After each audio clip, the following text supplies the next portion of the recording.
반갑습니다. 동탄대장입니다. 안녕하세요. 카리몸날입니다. 코로나 이후 부동산 전망에 대해서 이야기해 보겠습니다. 저는 상승할 것 같은데요. 그 10가지 이유에 대해서 한번 설명을 해 보겠습니다. 요즘 부동산 폭락이 좀 많은 것 같습니다. 전문가들도 대부분 떨어질 것이다 라고 하고, 또 유명한 유튜버 분들께서도 떨어진다는 내용이 많습니다. 유튜브에서 부동산 폭락을 검색하면 이런 것들이 나옵니다. 올 게 왔다. 워렌 버핏이 예측한 한국 부동산의 붕괴. 폭락 확정 났다. 결정적인 이유. 일본 80% 대폭락. 6억 집이 1억으로 일본 부동산 붕괴 한국이 따라간다. 부동산 폭락 무조건 온다. 서울 아파트 대폭락. 무섭습니다. 제목이 아주 자극적이네요. 네.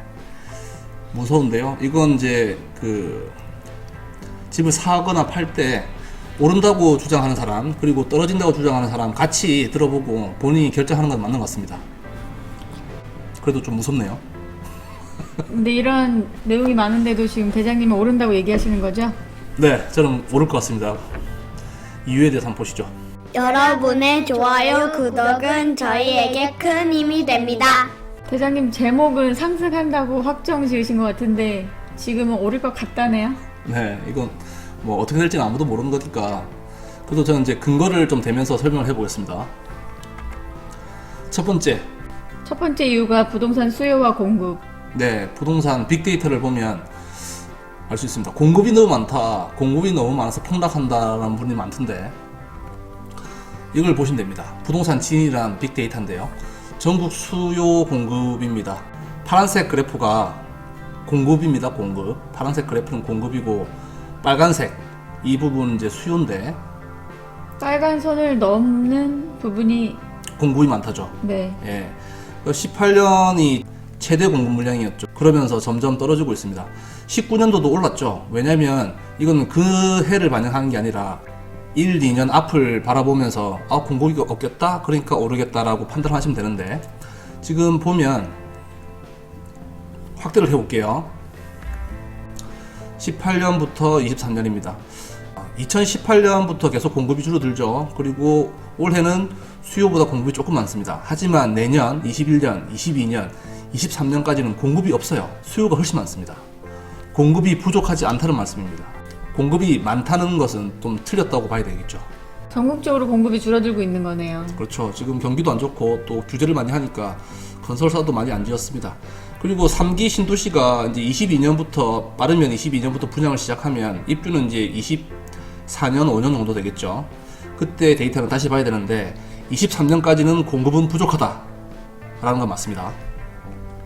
서울 보시죠. 서울도 보면 올해는 적정하고요. 내년, 내후년, 23년까지 서울 공급이 없습니다. 재건축도 못하고 새로운 부지도 없으니까요. 네. 그러니까 부족할 수밖에 없고요. 지금은 15억 이상으로 이제 규제를 했기 때문에, 대출 규제를 했기 때문에 조금은 조정되고 있는 상황인데, 전체적으로 보면 서울의 공급은 부족한 현상입니다. 경기도는 전국 그래프랑 비슷합니다. 올해는 조금 많다가 내년에도 조금 많죠. 하지만 22년, 23년까지 공급이 없어요. 앞서 말씀드렸듯이 이 그래프는, 공급 그래프는 1, 2년 뒤를 봐야 됩니다. 올해도 오를 가능성이 크다입니다. 정리를 해보시죠. 최대 물량 구간을 지나고 23년까지는 수요 대비 공급이 부족합니다. 데이터로 확인할 수 있네요. 네, 이렇게 되면 집값은 오르겠죠. 두 번째는 일본과 한국은 다릅니다. 일본처럼 부동산이 폭락할 거라고 얘기하시는 분들 많잖아요. 네, 뭐 엄청 많아요. 보시죠. 일본은 부동산이 단기 급증했습니다. 그 옛날에 보면. 그리고 경기가 막 깠는데도 불구하고 지속적으로 부동산을 과다 공급했어요. 데이터를 보시죠. 일본 적정 공급량은 71년에 75만에서 100만 호로 볼 수 있습니다. 인구와 그리고 가구 수, 주택 수명을 감안하면 이렇게 볼 수 있는데, 1980년도부터 2006년도까지 대부분 120만에서 140만 호를 지었습니다. 그러니까 적정 공급량 대비 엄청나게 아파트를 지은 거죠. 그러니까 당연히 경제는 막갔고 아파트는 계속 지었고, 그러니까 빈집이 많을 수밖에 없습니다.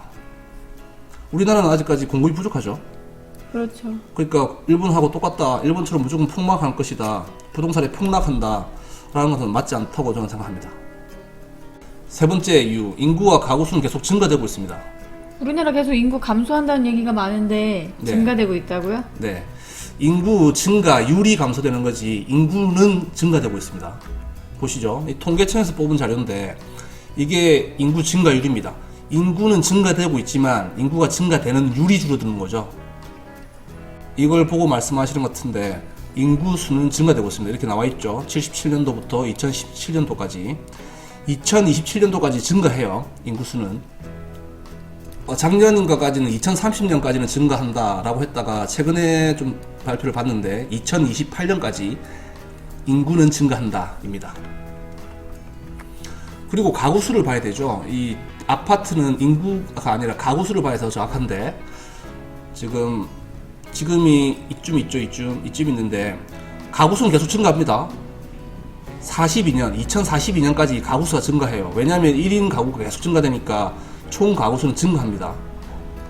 그렇게 된다면 아파트 수요는 계속 발생될 수밖에 없습니다.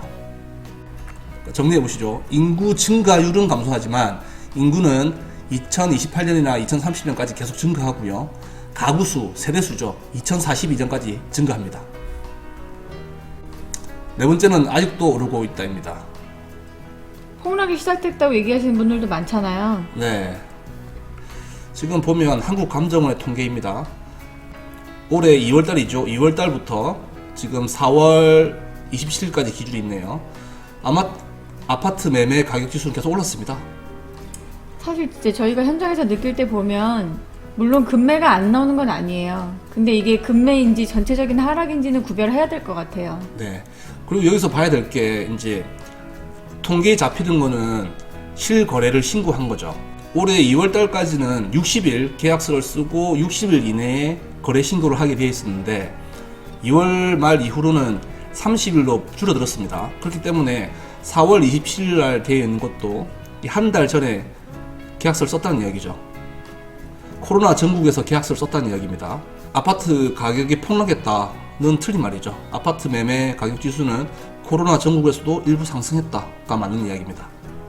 보합을 잠깐 한동안 하긴 한 건데 전체적으로 떨어졌다는 얘기는 아닌 것 같아요. 네, 폭락은 절대 아닙니다. 그리고 4월 주택 가격 동향입니다. 이것도 한국감정원 자료인데 저번 달 3월 달 대비해서 4월 달은 다 올랐어요. 전국도 올랐고 수도권도 올랐고 지방 거의 비슷한데 올랐고 지역별로 보시면 서울은 0.02% 떨어졌네요. 이거는 이제 12, 16 대출 규제 15억 이상 때문에 그렇겠죠. 그렇고 부산하고 대구도 떨어졌습니다. 이건 많이 올랐으니까 단기간에 너무 올랐으니까 좀 떨어진 것 같고 대전, 경기, 인천은 계속 올랐습니다. 그리고 여기 보시면 변동률인데요. 변동률이 떨어졌어요. 이거는 많이 오르지 않았다이지 올랐다는 그래프입니다. 변동률, 인구 증가율 비슷한 개념이죠. 그리고 4월 27일 한국감정원 주간 자료를 보시면 전주 대비 변동률입니다. 이 세종 빼고는 전부 다 올랐어요. 폭락은 하지 않았다입니다.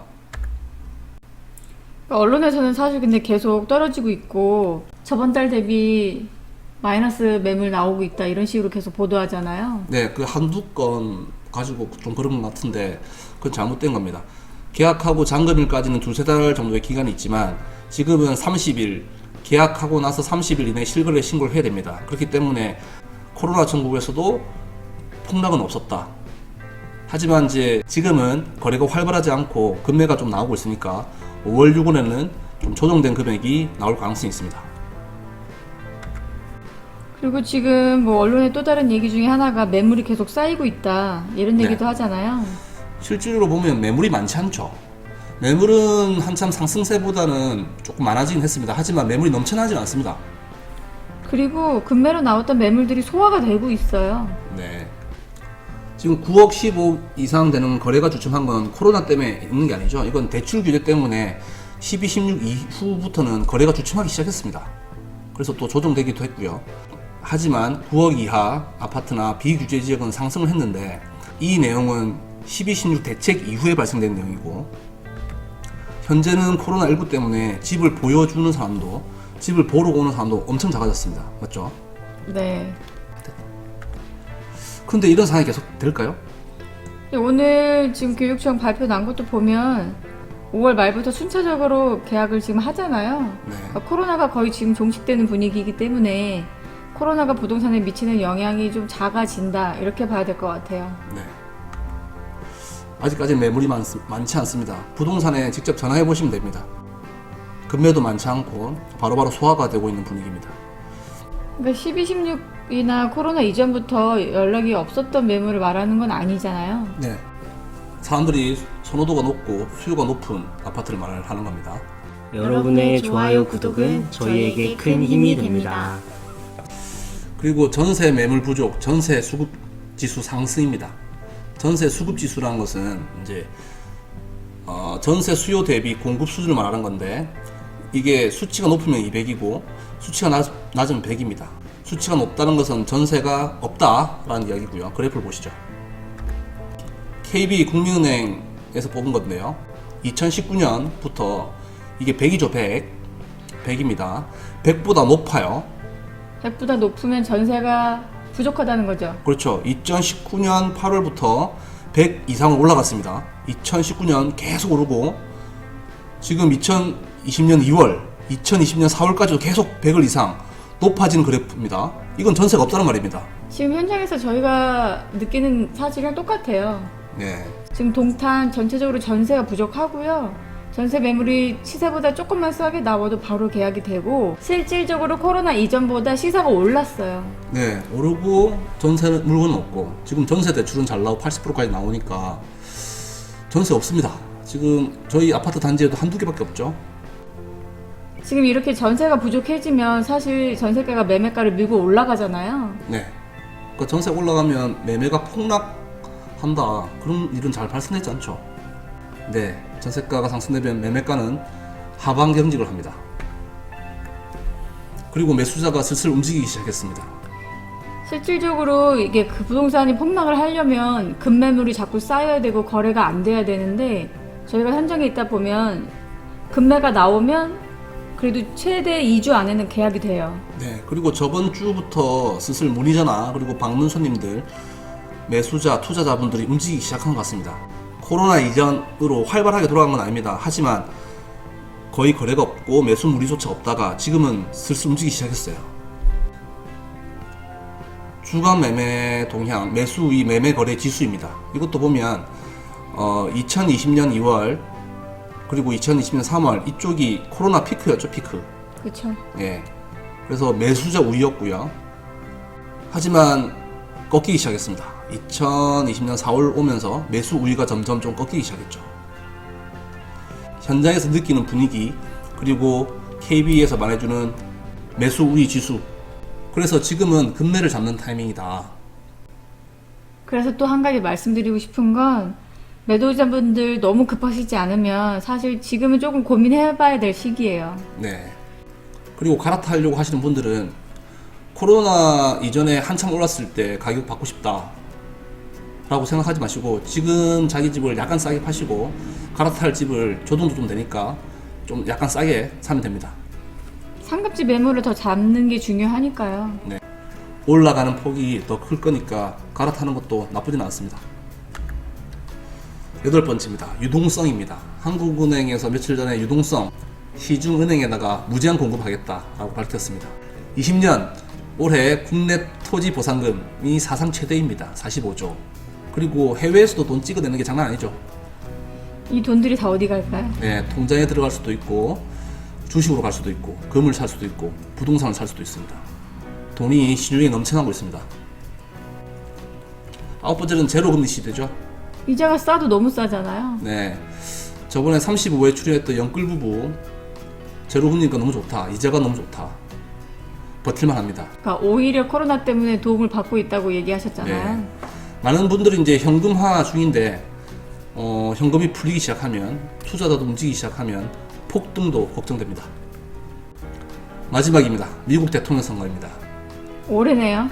네, 20년 올해 12월 달인데, 이 미국은 우리나라랑 좀 다른 게 주식, 주가가 대통령의 당선과 뭐 성적 이런 걸 나타내죠. 뭐 미국 인구 중에 자산의 70%가 주식으로 들어가 있는데, 이건 이제 주가가 오르면 당선될 확률이 높다고 합니다.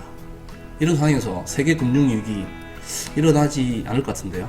트럼프가 가만히 있지 않을 것 같습니다. 자기가 대선을 해야 되니까. 그래서 미국 주식이 폭락되는 일도 좀 희박하지 않나 라고 생각합니다. 10가지를 정리해봤습니다.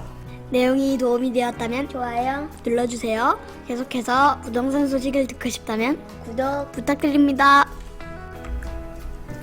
하나씩 다시 정리해봐야죠. 네. 첫 번째가 23년도까지 수요 대비 공급이 부족하고요. 네.